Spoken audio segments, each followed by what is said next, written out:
or cheese or butter, this may have this organism.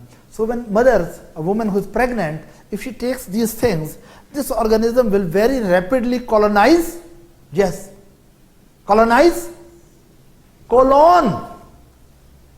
Of course, food you bring in gastrointestinal system, my friend. So it will very rapidly colonize colon, and from the colon, of course, then perineum, and then it go to the neighboring area, vagina, and then eventually vagina get colonized with this organism. Right? So this is how the actually mother gets the organism, and eventually it goes to the birth canal or vagina, and then baby gets it from there. Is that right? Don't tell anyone the baby was having the hot dogs and neonate got this listeria. Listeria, mother was having it. You are understanding? Am I clear? So this was about Listeria monocytogenes, right? Now we come to the organisms most commonly producing what?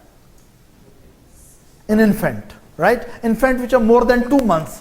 Now why I'm really specifically mentioning infant which are more than 2 months? Actually, the organism which attack here, I'm going to tell you what are the organisms, but organisms which are attacking the infant more than 2 months, usually they do not attack in the first month. Why? Answer is, actually these organisms are unable to attack the baby and produce meningitis or septicemia because defense against these organisms is IgG, immunoglobulin G, which baby has acquired from mother. And as baby become older, maternally transplacentally derived immunoglobulin levels start going down, and now baby gradually becomes on his own. Baby become on his own to make his own antibodies, and if baby is unable to rapidly develop immune response against certain organisms, then those certain organisms pose a serious threat. Is that right? Now organisms which are here is the difference of especially first world and the third world, or poor countries and the rich countries, right? Previously, one of the very common organism was Haemophilus influenzae. Previously, Haemophilus influenzae. Now, Haemophilus influenzae is bacteria. I'm not talking about influenza which is caused by virus. Haemophilus influenzae is a bacteria. Previously, it was one of the very important cause of infantile acute pyogenic meningitis. But now, especially in the developed countries, Haemophilus influenzae is not the major cause of meningitis for infants. Why? Because in the developed nations, or nations who could afford it, and nations who have national plan of immunization, that they are giving immunization, we call it, which is a immunovaccine, HIB, Haemophilus influenza type B, right? Actually, if babies are immunized against this, they will develop antibodies against Haemophilus influenzae, and then chances of babies to develop, you can say, this meningitis due to this organism become very, very less. So what we can say that Haemophilus influenzae vaccination, right, has dramatically dropped the incidence of acute pyogenic meningitis in infants in developed countries, or in those nations where this vaccination is done as a national program, right? But as in many poor countries, babies don't have milk, forget about such important vaccinations. So when in developing countries, this vaccination is not widespread and not commonly given to the children, so children remain vulnerable to Haemophilus influenzae, right? So we can say that now Haemophilus influenzae still remain a very important cause of what? Acute pyogenic meningitis in infants in poor countries, right? But in developed countries, or where health system is better, incidence has gone down. Am I clear? And another thing which is very important, you can give this vaccination to the mother also, but not oft, right? And sometimes what we do that pregnant women, she is given this vaccination. She is given this vaccination at when she is 8 months pregnant. It means 1 month before the baby birth. Mother is given injection of this vaccination. What is the advantage? Yes, my friends.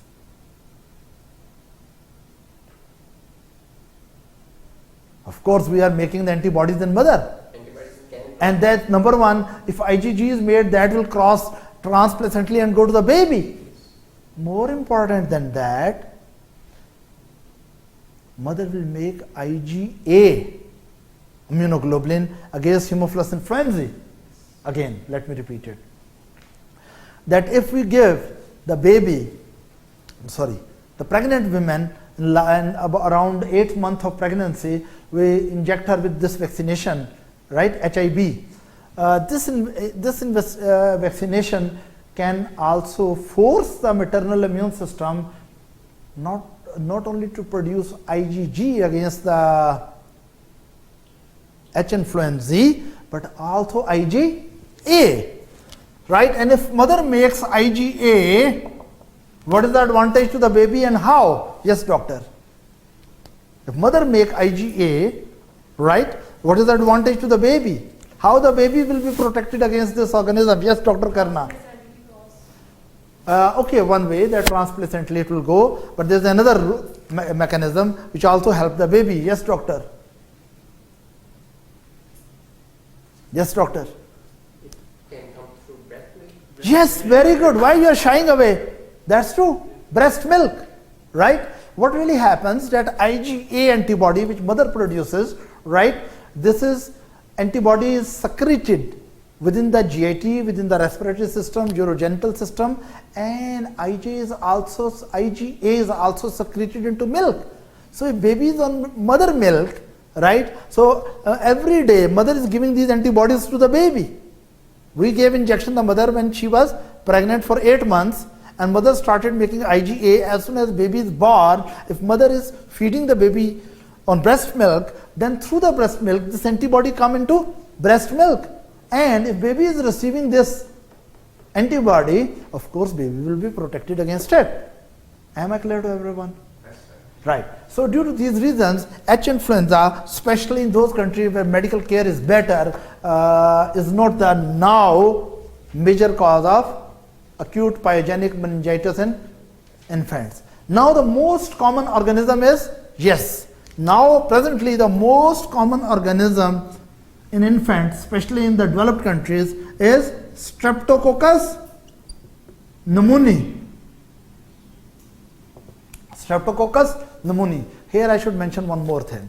Streptococcus pneumoniae is otherwise also most common cause of meningitis, right?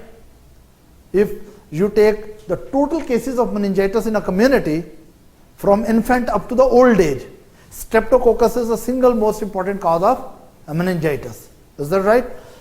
In old age especially it is very common, but now it is also common in infant because cases of H influenzae are being reduced, especially in developed country. So Streptococcus pneumococci, and other organism which can also you put it here is, yes, in infant and other children, 2 year, 3 year, 4 year, Streptococcus pneumoniae, and yes, I will give you a hint. Other organism here is the most common cause of meningitis in this group, young adult. Neisseria, yes, Neisseria meningitidis. I don't know how to pronounce it well, but anyway, we can call it for a while Neisseria meningitidis or tidus, whatever it is. You are free to call whatever you want to call, but remember it is there, right? So Neisseria meningitidis, right, is a very important cause of acute pyogenic meningitis even in infant and young children, and it is the most important cause in adolescents and young adults, especially who live in close quarters. Is that right? Now we come to in detail of Neisseria meningitidis. Neisseria meningitidis. You know, in my days, when I was a student like you, they were good days. We don't call tidus, we just call it meningococci, right? So, meningococci, right, or Neisseria meningitidis, This is the most common cause of acute pyogenic meningitis in adolescents and young adult.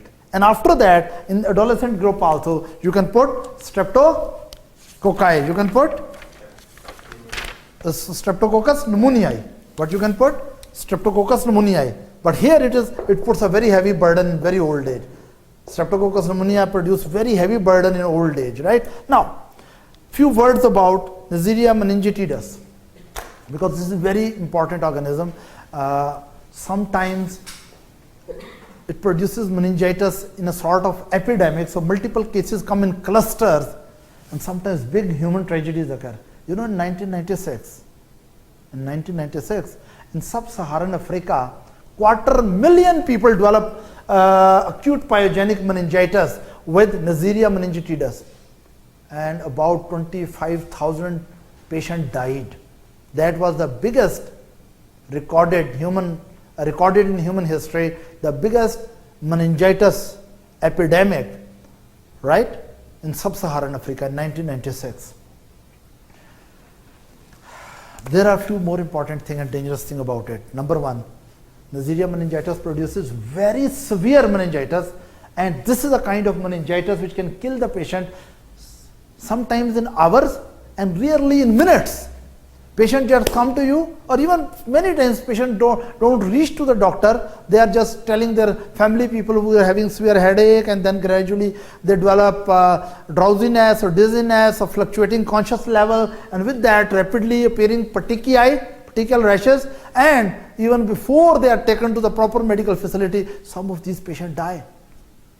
It's so fulminant and severe, right? So let's focus on this thing. Neisseria meningitidis, right? The culprit. Young adults, right?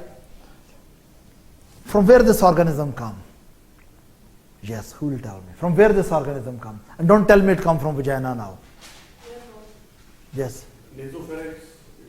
This is right, it is airborne, but actually it is carried by approximately 5% of the population as part of their nasopharyngeal flora. Again, I will mention that humans are the only natural host. Humans are the only natural host, right, for meningococci or Neisseria meningitidis. You don't get it in cow or fish or elephant, right? Humans are the only natural host of this organism, and in about 5% of population, these organisms are part of their transient upper respiratory tract flora, right? Especially in nasopharynx. You know, these organisms have special type of fimbriae, and they stick to the nasopharyngeal epithelial cells, right? It's 5%. But the people who live in very close contact, the percentage of carriers goes very high. For example, if I'm carrying this organism, and if I'm living, let's suppose, with some people, 5-6 people living in one room, if I'm the carrier, I will give it to everyone, right? The people who live in very close community or a poor housing situation, right, there the carrier rate can go up to 30 to 40%.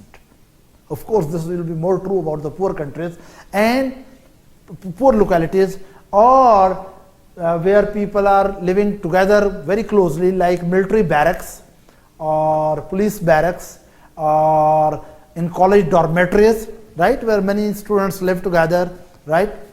In one room there are many students, or in a very big room there are 10 students with beds. If one of them is having this organism in his throat, right, maybe he will gift it to everyone around. So what I'm saying, generally speaking, about 5% of human population, 5 to 10% of the human population is a carrier of this organism. But in people who live in very close contact, 30 to 40% of the people may have this organism present in their nasopharynx. But of course, everyone who is carrying this organism does not suffer with meningococcal meningitis, right?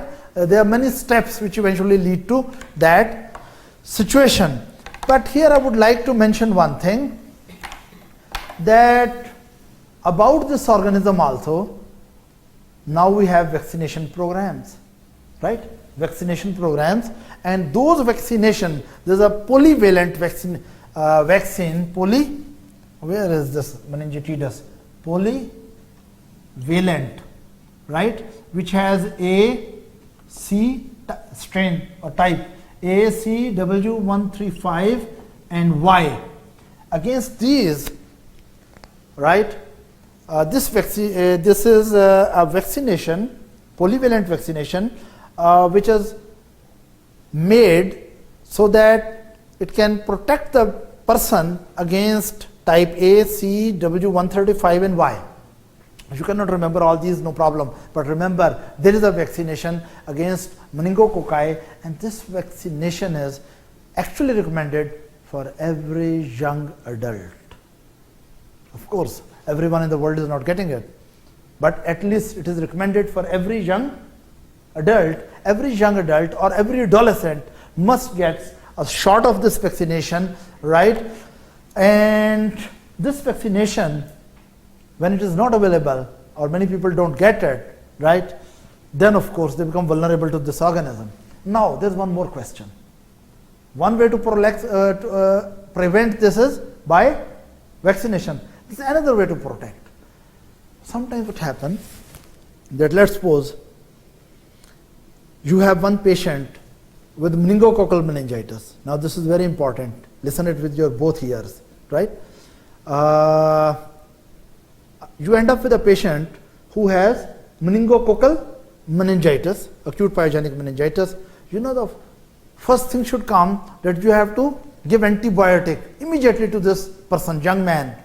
And second thing what you have to do, after taking proper sample, you have to worry about his close contacts.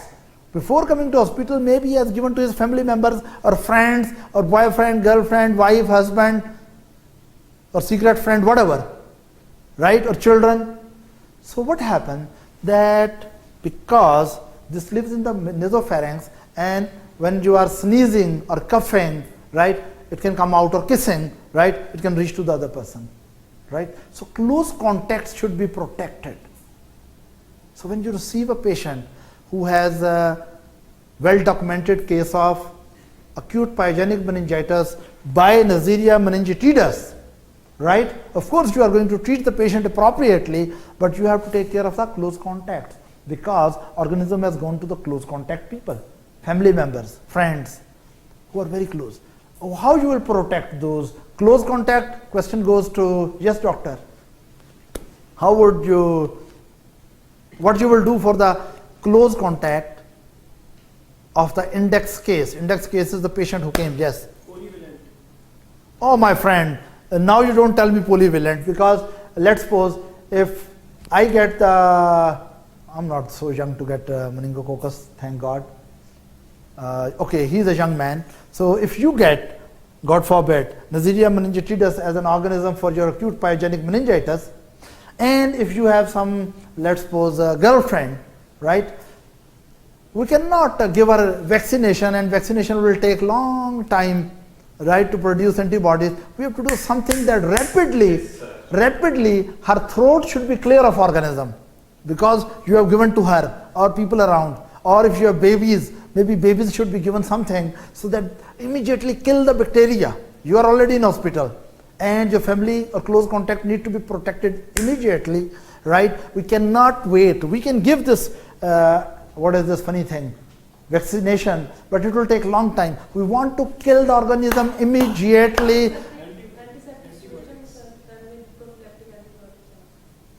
Not antiseptic solution, we need to give some antibiotics, yes. For adults, ciprofloxacin. Very good. For adult, we give ciprofloxacin. What is this? For prophylaxis, ciprofloxacin. For adult, we call it chemoprophylaxis, right? This was immunoprophylaxis. For close contact, we must do chemoprophylaxis also. For adult, we give the ciprofloxacin, and for children, we give Rifampin. excellent rifampin. Yes, Dr. Nadeem, why these two antibiotics are very important to eradicate the meningococci? To eradicate Yeah, from the, I agree that in the close contact of the index case, we give adults ciprofloxacin and children rifampin so that we can eradicate the organism from the nasopharynx or throat. But how these two organisms, because how these two drugs very effectively remove the meningococci? Answer is very simple, because these two drugs are secreted in saliva. These two drugs are secreted in saliva. Patient will take it orally, and then it will go from gastrointestinal to the blood and then concentrate into parotid gland and come into saliva. And in the saliva, when these antibiotics appear, the saliva is being painted on the nasopharynx and pharynx and other throat structures all the time, right? That will help you to eradicate this organism. Is that right? Now we come to the old age, right? And in old age, the organism which I told you, one is Streptococcus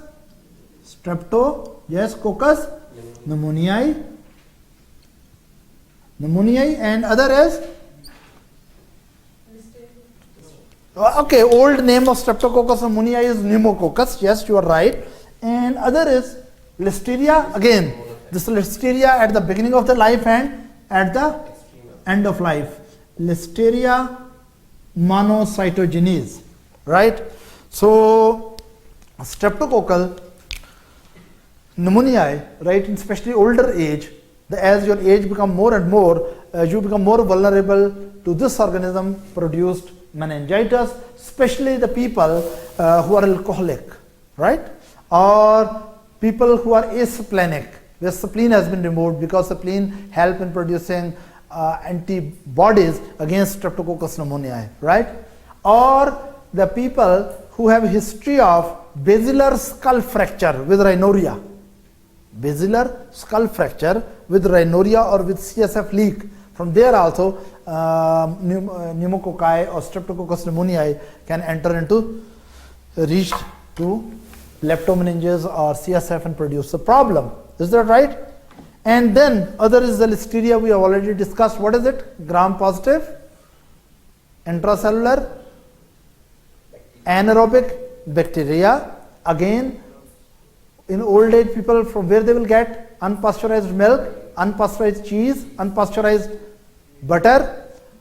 Don't tell me unpasteurized meat, undercooked meat.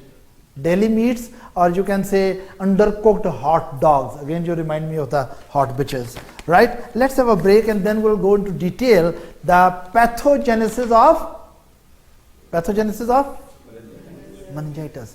Then after this break, we'll discuss exactly how this organism, will take a classical example of, let's suppose, meningococcus or pneumococcus, how it really reaches to central nervous system and how it start damaging the meninges, and what really goes on within your patient's skull, right, after the break. Thank you.